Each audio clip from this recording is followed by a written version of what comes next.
छठ पूजा एक बहुत ही खास त्योहार है जो बहुत उत्साह और भक्ति के साथ मनाया जाता है। यह त्योहार 4 दिनों तक चलता है और इसमें कई कठिन व्रत और अनुष्ठान शामिल होते हैं। यह मुख्य रूप से बिहार, झारखंड और उत्तर प्रदेश में मनाया जाता है।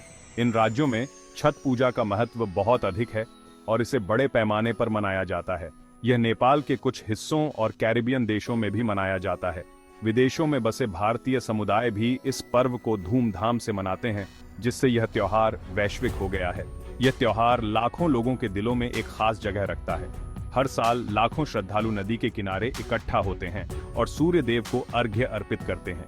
ये सूर्य देव और उनकी पत्नी उषा, जो भोर की देवी हैं, को समर्पित है। सूर्य देव को जीवनदायिनी शक्ति माना जाता है और उनकी पूजा से जीवन में सुख समृद्धि आती है। लोग इस दिन जीवन, स्वास्थ्य और अच्छी फसल के लिए आभार व्यक्त करते हैं। वे फल, सब्जियां और अन्य पारंपरिक प्रसाद अर्पित करते हैं। छठ पूजा धार्मिक सीमाओं से परे है। इसमें सभी धर्मों और समुदायों के लोग भाग लेते हैं, जिससे यह एकता और भाईचारे का प्रतीक बन जाता है। यह विश्वास और कृतज्ञता की एकता का प्रतीक है। लोग एक साथ मिलकर भक्ति गीत गाते हैं और पूजा करते हैं, जिससे सामुदायिक भावना और भी मजबूत होती है। ये सभी वर्गों के लोगों को एक साथ लाता है, चाहे वे किसी भी पृष्ठभूमि के हों। सभी लोग इस पर्व में समान रूप से भाग लेते हैं। इससे समुदाय की भावना मजबूत होती है। लोग एक दूसरे के साथ मिलकर इस पर्व को मनाते हैं और अपने रिश्तों को और भी मजबूत बनाते हैं। ये त्योहार अपने विस्तृत रीति रिवाजों, रंगारंग जुलूसों और मधुर लोकगीतों के लिए जाना जाता है। ये जुलूस और गीत इस पर्व को और भी खास बनाते हैं। ये गीत उत्सव का एक अभिन्न अंग हैं, जो इसे और भी खास बनाते हैं। महिलाएं पारंपरिक गीत गाती हैं और लोग भक्ति में लीन हो जाते हैं। छठ पूजा सिर्फ पूजा पाठ तक सीमित नहीं है। ये एक सामाजिक और सांस्कृतिक आयोजन भी है, जिसमें लोग एक दूसरे के साथ मिलकर तैयारियां करते हैं। यह परिवारों के एक साथ आने का अवसर है। लोग अपने परिवार के साथ मिलकर इस पर्व को मनाते हैं और अपने रिश्तों को और भी मजबूत बनाते हैं। पीढ़ियां उत्सव में भाग लेती हैं और पारिवारिक बंधन को मजबूत करती हैं। बच्चे और बुजुर्ग सभी इस पर्व में समान रूप से भाग लेते हैं। युवा पीढ़ी अपने बड़ों से परंपराओं का महत्व सीखती है। यह ज्ञान और परंपराओं का हस्तांतरण पीढ़ी दर पीढ़ी होता रहता है। इससे सांस्कृतिक विरासत की निरंतरता बनी रहती है।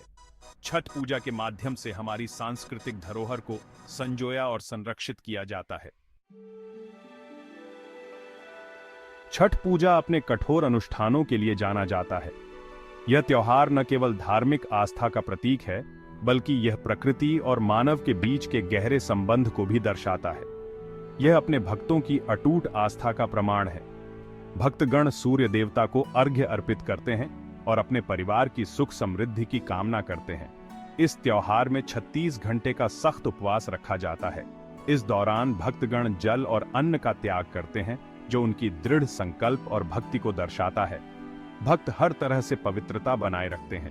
नदी के किनारे की सफाई से लेकर पवित्र स्नान तक हर क्रिया में शुद्धता का विशेष ध्यान रखा जाता है। इसमें व्रत के दौरान पानी तक का त्याग शामिल है। यह त्याग भक्तों की आस्था और समर्पण को और भी गहरा बनाता है। सभी रस्में पूरी श्रद्धा के साथ निभाई जाती है। हर एक अनुष्ठान का अपना महत्व है और इसे पूरी निष्ठा के साथ किया जाता है। छठ पूजा की कहानी बहुत ही रोचक है। यह त्योहार न केवल धार्मिक अनुष्ठानों का संग्रह है, बल्कि इसमें कई पौराणिक कथाएं और मान्यताएं भी जुड़ी हुई हैं। माना जाता है कि यह वैदिक काल से चला आ रहा एक प्राचीन त्योहार है। वैदिक काल में सूर्य की पूजा का विशेष महत्व था और छठ पूजा इसी परंपरा का हिस्सा है। प्राचीन हिंदू धर्म ग्रंथों में सूर्य की पूजा के समान अनुष्ठानों का उल्लेख मिलता है। यह दर्शाता है कि सूर्य उपासना की परंपरा कितनी पुरानी और महत्वपूर्ण है। एक प्रसिद्ध कथा छठ पूजा को महाभारत से जोड़ती है। महाभारत में द्रौपदी और पांडवों द्वारा छठ पूजा करने का उल्लेख मिलता है। कहा जाता है कि द्रौपदी और पांडवों ने अपने राज्य की खुशहाली के लिए सूर्य देव का आशीर्वाद लेने के लिए छठ पूजा की थी। यह कथा इस त्योहार की प्राचीनता और महत्व को और भी बढ़ा देती है। एक और मान्यता है कि भगवान राम और सीता ने रावण पर विजय प्राप्त करने के बाद अयोध्या लौटने पर सूर्य देव को धन्यवाद देने के लिए छठ पूजा की थी। यह कथा इस त्योहार को रामायण काल से जोड़ती है। सदियों से छठ पूजा का स्वरूप बदला है और यह समय के साथ ढल गया है। आज यह त्योहार न केवल ग्रामीण क्षेत्रों में बल्कि शहरी क्षेत्रों में भी धूमधाम से मनाया जाता है। हालांकि इसका सार अपरिवर्तित है। आज भी भक्तगण उसी श्रद्धा और भक्ति के साथ छठ पूजा मनाते हैं, जैसे सदियों पहले मनाया जाता था। यह जीवन, कृतज्ञता और प्रकृति के शाश्वत चक्र का उत्सव है। छठ पूजा हमें यह सिखाती है कि हमें प्रकृति के साथ सामंजस्य में रहना चाहिए और उसके प्रति आभार व्यक्त करना चाहिए।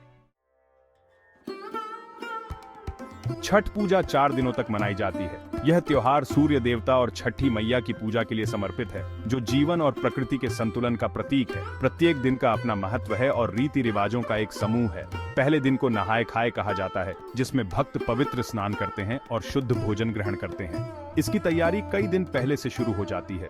बाजारों में रौनक होती है, लोग पूजा के लिए आवश्यक सामग्री खरीदते हैं, घरों की सफाई की जाती है और आंगनों को सजाया जाता है। ये सफाई न केवल भौतिक होती है, बल्कि मानसिक और आत्मिक शुद्धि का भी प्रतीक है। जैसे जैसे लोग उत्सव की तैयारी करते हैं, चारों ओर उत्सवी माहौल छा जाता है। हर कोई इस पवित्र त्योहार को मनाने के लिए उत्साहित होता है।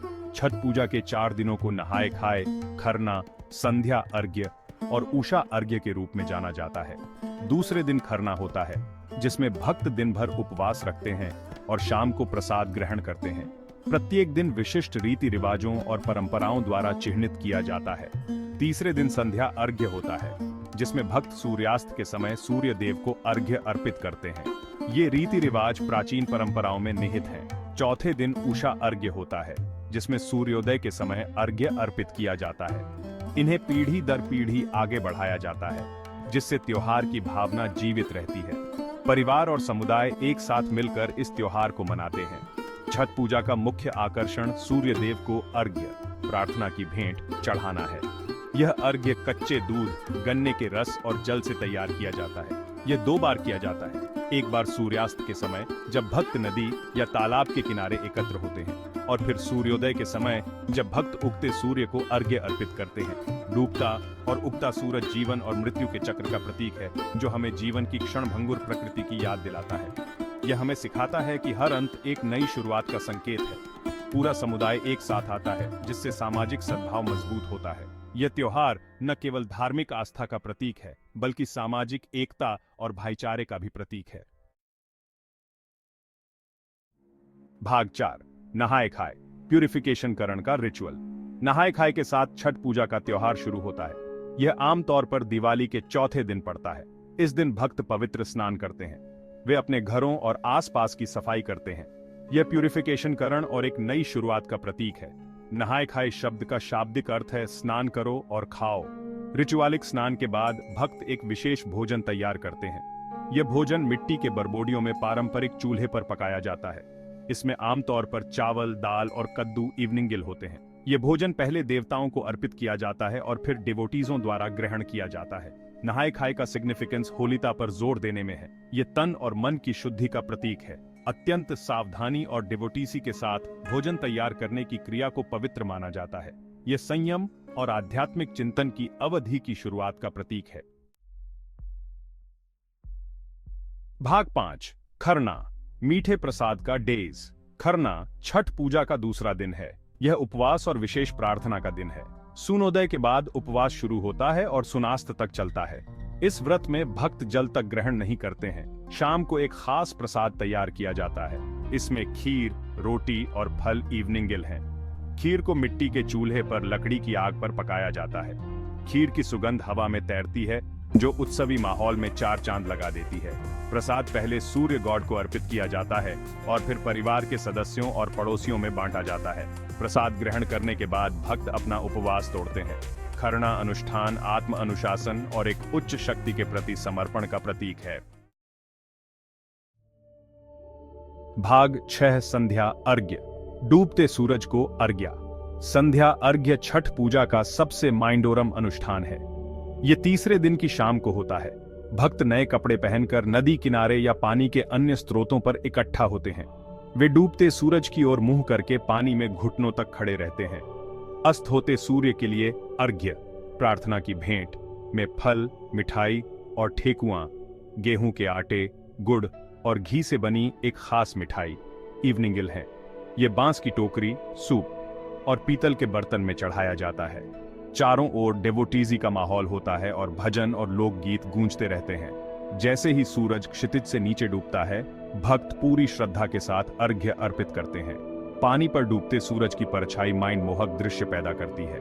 संध्या अर्घ्य एक माइंडमोहक नजारा है जो देखने वालों पर एक अमिट इंप्रेशन छोड़ता है। यह डिवोटीजों के गहरे विश्वास और समर्पण का प्रमाण है।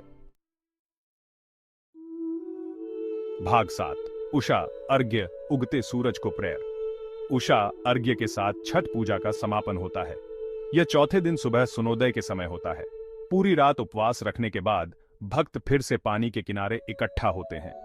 इस बार वे ईस्ट की ओर मुंह करके सुनोदय का बेसब्री से इंतजार करते हैं। जैसे ही सूरज की पहली किरण आकाश को रोशन करती है, भक्त एक बार फिर अर्घ्य अर्पित करते हैं। वे अपने परिवार और पूरी दुनिया की खुशहाली के लिए प्रार्थना करते हैं। उषा अर्घ्य की भेंट के साथ ही 36 घंटे का लंबा उपवास समाप्त होता है। भक्त अदरक और गुड़ खाकर अपना व्रत तोड़ते हैं। फिर वे घर लौटते हैं और अपने परिवार के साथ हार्दिक भोजन करते हैं। उषा अर्घ्य अनुष्ठान नई शुरुआत, आशा और एक उज्जवल भविष्य के वादे का प्रतीक है।